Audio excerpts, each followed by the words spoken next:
So, I want to share something with you that might sound a little strange at first. Your social anxiety, it's not really about other people. I mean, I know it feels like it is, but it's actually about a ghost. The ghost of a self that doesn't exist in the moment. And I was thinking about this the other day, like when we get anxious around people, what are we actually afraid of? We're afraid of them judging us, right? But who is this us that we're so worried about protecting? I'm serious. Take a second and look for it. This self that's supposedly under threat. Where is it exactly? Because here's what I've noticed, and maybe you've noticed this too.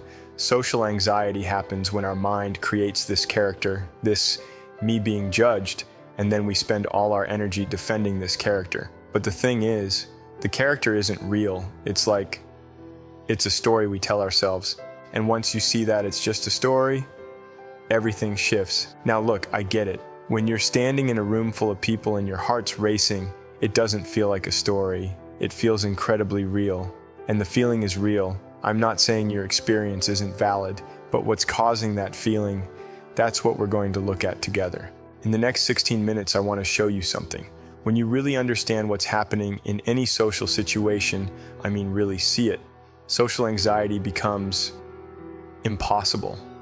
Like trying to be afraid of your own reflection once you know it's just you looking back. And when I say this can create a 160% reduction in your social anxiety, here's what I mean. You won't just feel less anxious. You'll actually start to enjoy the situations that used to scare you. You'll walk into rooms differently, see people differently. It's like the whole experience transforms. This works because, well, we spend our whole lives protecting the sense of me without ever really checking to see if it's actually there.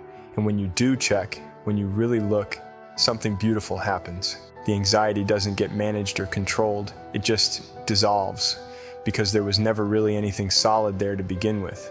But here's what I love about social anxiety, and I hope you can hear this. It means you care. It means you have a heart that wants to connect with people, that doesn't want to cause harm, that wants to do right by others. That caring isn't the problem. That caring is actually, it's beautiful. We're just going to help that caring work for you instead of against you. Most approaches to social anxiety try to make you more confident, give you better things to say, help you feel stronger. But that's still assuming there's some you in there that needs defending.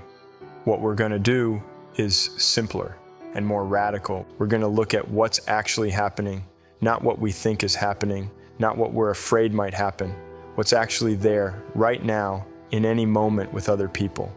And once you see that, man, everything changes. So if you're ready to stop defending something that isn't there and start being what you actually are, let's do this. So here's what nobody really talks about, and I think it's because it sounds kind of, I don't know, mystical or whatever, but it's actually really practical. The self you're worried about protecting in social situations, the one that might get judged or embarrassed or rejected, I want you to do something with me right now. Look for it. I'm serious. Really look for this self that's supposedly in danger. Close your eyes if you want, or just turn your attention inward. Where is it? Is it in your chest, your head, behind your eyes somewhere? Here's what's wild, and maybe you're discovering this right now as you look. When you actually search for this anxious self, it's like it's not there. Or it's there when you're not looking, but the moment you turn toward it directly, it kind of disappears. It's like when you're trying to see a star at night, sometimes you can see it better when you look slightly to the side. But with the anxious self, it's the opposite. It only seems to exist when you're not looking directly at it. I call this the disappearing self thing because, well, that's literally what happens. You spend all this energy protecting something that vanishes the moment you actually try to find it. And once you see that, man, it changes everything about social situations. Because think about it, every single social interaction you've ever had, every one you're having now, every one you'll have tomorrow, it's happening in a moment that will never exist again, ever. In the entire history of the universe, this exact configuration of people, in this exact place, with these exact thoughts and feelings, it's completely unique. Every person in any room you enter, they're temporary, you're temporary. The moment itself, temporary. I know that might sound kind of heavy, but it's actually the most liberating thing in the world, because when you really get impermanence, I mean really understand it in your bones, social anxiety becomes impossible. And here's why: there's nothing permanent enough to protect. Like, remember that time 5 years ago when you said something embarrassing? Where is that embarrassment now? Really, where did it go? It dissolved, right? Because it was never actually solid to begin with. It was just a temporary experience that came and went. That's what I realized. Social anxiety happens when we treat these temporary moments like they're permanent realities. Like somehow this conversation, this interaction, this moment of feeling awkward is going to define us forever. But here's the secret, and this might sound dark, but I promise it's not. In 100 years, everyone in any room you enter will be gone, including you, including me. And that's not depressing. That's incredibly liberating. Because if it's all temporary anyway, if we're all just passing through, what exactly are we protecting? What are we so afraid of losing? It's like we're actors who got so caught up in our roles that we forgot we're in a play. And the play, it's beautiful, it's meaningful, but it's not permanent. And once you remember that, you can actually enjoy it. You can stop defending this character you think you are and just be present with what's actually happening, which is just temporary beings having temporary experiences together. And in that recognition, social anxiety it doesn't have anywhere to live anymore. Okay, so this next thing, it's going to sound kind of wild, but stay with me. What if social anxiety is actually misdirected love? I know, but think about it for a second. When you're anxious in social situations, what's really happening? You care so much about not hurting anyone, not disappointing anyone, not saying the wrong thing.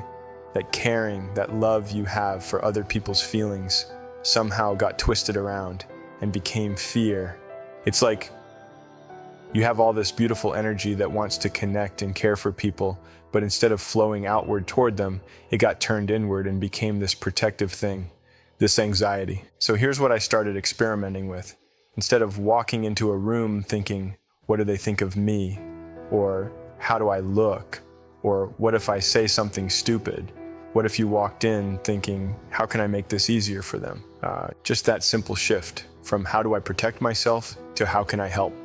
And it's amazing what happens. Because every interaction you have with another person is basically, it's an energy exchange, right? Like we're all putting out energy and receiving energy. And anxiety is energy that's trying to protect something. But kindness is energy that's trying to connect. When you focus on giving instead of protecting, anxiety literally has nothing to do. It's like there's no job for it anymore. And here's what's beautiful about this. People feel your intention, they really do. Like, you know when someone's talking to you and you can sense that they're worried about how they're coming across. You feel that energy. But you also know when someone's genuinely interested in you, when they actually care about your experience. That energy is completely different. When your intention shifts from self-protection to genuine care for the other person, everything changes. The whole dynamic shifts. So in any social situation, try this. Look around and find one person who might need something. Maybe they need a kind word or a smile or just someone to really listen to them. Maybe they look a little lost or overwhelmed or like they could use a friend. The moment you become genuinely interested in someone else's well-being, your anxiety dissolves. And it's not like you're managing it or pushing it down, it just disappears. Because anxiety requires you to be focused on yourself, and kindness is about focusing on others. They can't coexist. It's like trying to look inward and outward at the same time. You can't do it. But here's the thing that really gets me, and maybe you felt this too. We're already connected to everyone in any room we enter. I mean that. We're all these temporary beings having temporary experiences together. We're all trying to figure it out, trying to be okay, trying to connect. Social anxiety happens when we forget that we're all in this together and start thinking we're separate, like we're being evaluated by some external jury. But that's an illusion. There's no jury. There's just a bunch of people who are as uncertain and hopeful and caring as you are. Like the person you're worried might judge you, they're probably worried about the exact same thing. The person who seems so confident and put together, they've got their own stuff they're dealing with. We're all just trying to be human together. And when you remember that, when you really feel that connection that's already there, social anxiety becomes impossible. Because how can you be anxious about people you're connected to? How can you be afraid of people you care about and who deep down care about you too? You can't. It's like being afraid of your own family at Thanksgiving. I mean, maybe that's not the best example, but you know what I mean. We're all in this together. And once you feel that, really feel it, social situations stop being about performance and start being about connection, about love, actually, which is what they were always supposed to be about. So here's something I noticed about anxiety, and maybe you've noticed this too. It never actually happens now. Like, think about when you're anxious in social situations. It's always, what if they think I'm weird? Or what if I say something stupid? Or what if they don't like me? It's always what if, you know? It's always about some imaginary future that hasn't happened yet and probably never will. But here's the thing, social interactions, they happen right now, this moment, not in the story you're telling yourself about what might happen, but in what's actually happening. And that's kind of beautiful, actually, because it means we can step out of the anxiety story anytime we want just by coming back to now. So let me share something that's really helped me. When I feel that familiar anxiety starting to build in social situations, I do this thing I call anchoring. It's super simple, but it works. I notice my breath, like literally feel the air coming into my body, filling my lungs, then leaving again. And I feel my feet on the ground, actually feel the connection between my feet and whatever surface I'm standing on. And I listen to the actual sounds in the room, not my thoughts about the sounds, but the sounds themselves. It's like dropping an anchor, coming back to what's real instead of staying lost in what's imaginary. Because when you're fully present, I mean really here, in your body, in this moment, anxiety can't exist. It literally can't. Because anxiety is always about a story you're telling yourself about the future, and presence is about what's actually happening right now. And here's something that might sound weird, but your body knows how to be present. Your mind gets all caught up in stories and worries, but your body is always here. So when your mind is spinning out, you can use your body to rescue it. Instead of listening to your thoughts about how you look or how you're coming across, listen to the actual sounds around you. The hum of the air conditioning, people's voices, the sound of footsteps. Instead of imaging how others see you, feel how your clothes touch your skin or how your hands feel when you clasp them together. Anxiety is mental. It's all happening in your head. But presence is physical. It's happening in your body, in your senses, in this moment. And when you make that shift from mental to physical, from imaginary to real, everything changes. It's like, try this with me right now. Look around wherever you are and really see it. Not thinking about it, just seeing. Notice the colors, the shapes, the way light hits different surfaces. Now realize this exact moment with you seeing exactly what you're seeing, feeling exactly what you're feeling, this will never happen again, ever. In the entire history of the universe, this precise configuration of light and shadow and thought and feeling is completely unique. When you're in a room with other people, the same thing is true. That exact group of people, in that exact space with all their thoughts and feelings and histories, it's never existed before and it never will again. And when you really understand that, when you feel it, anxiety transforms into something else entirely, into wonder, actually, because you're witnessing something that's never happened before and will never happen again. How can you be anxious about something that miraculous? It's like, imagine if you knew you were watching the last sunset you'd ever see. You wouldn't be worried about how you looked while watching it. You'd be completely absorbed in the beauty of it, right? Every social moment is like that, completely unique, completely temporary, completely precious, actually. And when you're present to that, when you're actually here for it instead of lost in some story about what might go wrong, that's when social interactions become what they really are. Not tests to pass or performances to nail, but moments to witness, experiences to be present for, life happening right now. Okay, so here's something that's going to sound obvious once I say it, but most people are way too worried about how they're coming across to spend time judging you. I know, right? It's like we're all walking around thinking everyone else is paying attention to us, watching us, evaluating us, but the truth is they're having their own internal experience. They're dealing with their own thoughts, their own worries, their own hopes for how the interaction is going to go, and that harsh judgment you're imagining from other people. Here's what I've noticed. It's usually just your own inner voice projected outward. Like the critical thoughts you think they're having about you, those are actually the thoughts you're having about yourself. It's this weird mirror thing. What you think others are thinking about you is almost always what you're thinking about yourself. We take our own self-criticism and imagine it's coming from everyone around us. But here's what's actually happening in any room you enter. There are as many internal worlds as there are people. Like everyone in that space is the main character of their own story. They've got their own stuff going on, their own insecurities, their own hopes, their own distractions. You're not being studied, you're barely being noticed, actually. And that's not insulting, that's perfect. Because it means you're free to just be. I remember realizing this at some event years ago. I was convinced everyone was watching me, judging how I looked, what I was saying. And then I actually started paying attention to other people, and I realized they were all in their own heads, just like I was. That guy I thought was judging my outfit, he was probably worried about his own. That woman I thought was analyzing my conversation skills, she was probably thinking about what she wanted to say next, or what she was going to have for dinner, or whether she remembered to lock her car. Social anxiety assumes you're the center of attention. But presence reveals something completely different. You're one note in a symphony.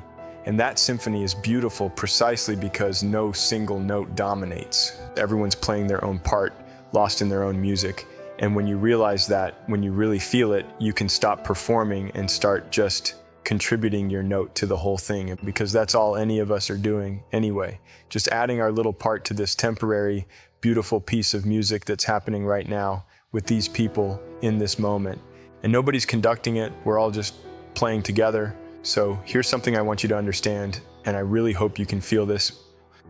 Your social anxiety was never your enemy. It was never this thing you needed to fight or overcome or get rid of. It was your heart trying to protect you. It was love that got a little confused about how to express itself. I mean that anxious feeling, that's your caring nature trying to make sure you don't hurt anyone, trying to make sure you do right by people. And that's beautiful, actually. So instead of fighting it, maybe just thank it like, hey, thanks for trying to protect me. Thanks for caring so much about other people's feelings. And then gently redirect that protective energy towards something that actually serves, toward helping, toward connecting, toward being useful. Because here's what I've realized. In every social moment, you have a choice. You can contract in fear, or you can expand in curiosity. You can focus inward on what might go wrong, or you can focus outward on how you might contribute something good. And when you feel that familiar anxiety starting to rise, and you will because you're human, just ask yourself one simple question: how can I be useful here? That's it. Not how do I look, or what do they think of me? Just how can I be useful? And it's amazing what happens. The anxiety dissolves in service, because there's no room for self-protection when you're genuinely focused on contribution. You're not someone who has social anxiety. You never were. You're someone who cares deeply about others and is learning to express that care skillfully.